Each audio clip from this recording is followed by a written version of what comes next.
Hi, ഓണത്തെ കിച്ചണിലേക്ക് സ്വാഗതം. നല്ല സ്വാദും ചൊടിയുള്ള വെണ്ടയ്ക്ക കൂട്ടാൻ ഉണ്ടാക്കാം. വെണ്ടയ്ക്ക കഴുകി എടുത്ത് വെച്ചിട്ടുണ്ട്. മൂക്കാത്ത വെണ്ടയ്ക്കയാണ്, വലിപ്പുണ്ടെങ്കിലും പിഞ്ചു വെണ്ടയ്ക്കയാണ്. 200 ഗ്രാമാണ് എടുത്തേക്കണേ. നുറുക്കാം.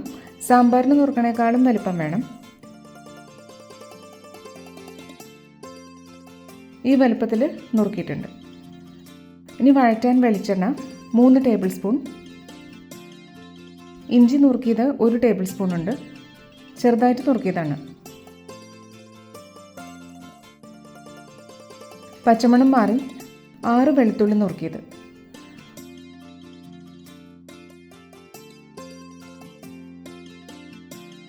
മുക്കാൽ കപ്പ് ചെറിയുള്ളി ഒന്ന് നടുമുറിച്ചിട്ടുണ്ട്. ഇത് വഴറ്റാം.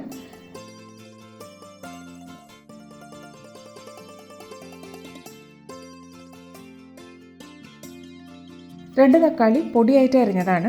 തക്കാളി നല്ലോണം വെന്ത് വഴന്ന് വരണം.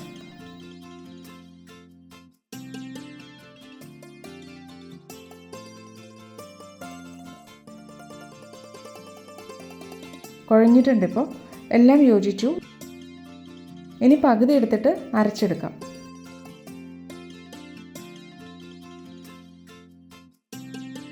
ചൂടാറാൻ വയ്ക്കാം. വെണ്ടയ്ക്ക കഷ്ണങ്ങൾ ചേർക്കാം. മീഡിയം ഫ്ലെയിമിൽ മതി. വെണ്ടയ്ക്ക ഇങ്ങനെ വഴന്നില്ലെങ്കിൽ കൂട്ടാനിൽ നൂല് പോലെ വലിഞ്ഞു കിടക്കും. വെണ്ടയ്ക്ക വഴറ്റി വരണ ഒരു സമയം കൊണ്ട് അരയ്ക്കാനുള്ളത് ചൂടാറിക്കോളും.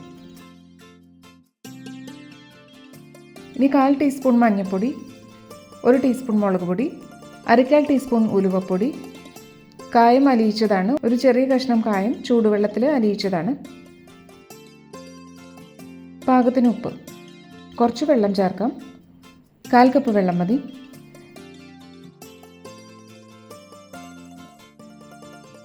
നെല്ലിക്കയുടെ അത്ര വലുപ്പത്തിൽ 1/2 കപ്പ് വെള്ളത്തിൽ പുളി കുതിർത്തിയതാണിത്.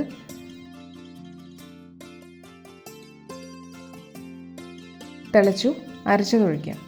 മിക്സിയുടെ ജാറിൽ കുറച്ച് വെള്ളം ഒഴിച്ചിട്ട് എടുത്തിട്ടുണ്ട്. പാകത്തിന് ഗ്രേവിയായി. ഇത്തിരി കുറുകിയിട്ടാണ്. എല്ലാം കൂടി തിളയ്ക്കട്ടെ. എരിവും പുളിയും ഉപ്പും എല്ലാം നന്നായിട്ട് പിടിച്ചു. ഇപ്പോൾ കഷ്ണത്തിൽ 2 ടീസ്പൂൺ ശർക്കരപ്പൊടിയും കൂടി ചേർക്കാം.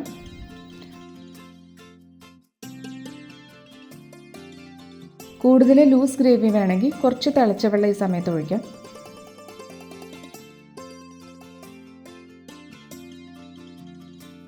ഇപ്പോൾ നല്ലോണം തിളച്ചു കഴിഞ്ഞു. ഇനി വറുത്തിടാം.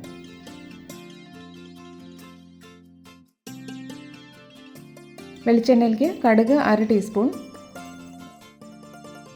ഫ്ലെയിം ഓഫ് ചെയ്തിട്ട് 1 തണ്ട് കറിവേപ്പില, 4 ചുവന്ന മുളക് കഷ്ണാക്കിയത് വറുത്തിട്ടതിന് കൂട്ടാനിലേക്ക് ഒഴിക്കാം. സ്പൈസി ആയിട്ടുള്ള കൂട്ടാനാണ്. ഈ കൂട്ടാനും പപ്പടം മാത്രമായാലും ചോറിൻ്റെ ഒപ്പം ധാരാളമാണ്. ഇഷ്ടമായ ഓണത്തെ കിച്ചൺ ലൈക്കും ഷെയറും ചെയ്യുക. Thank you.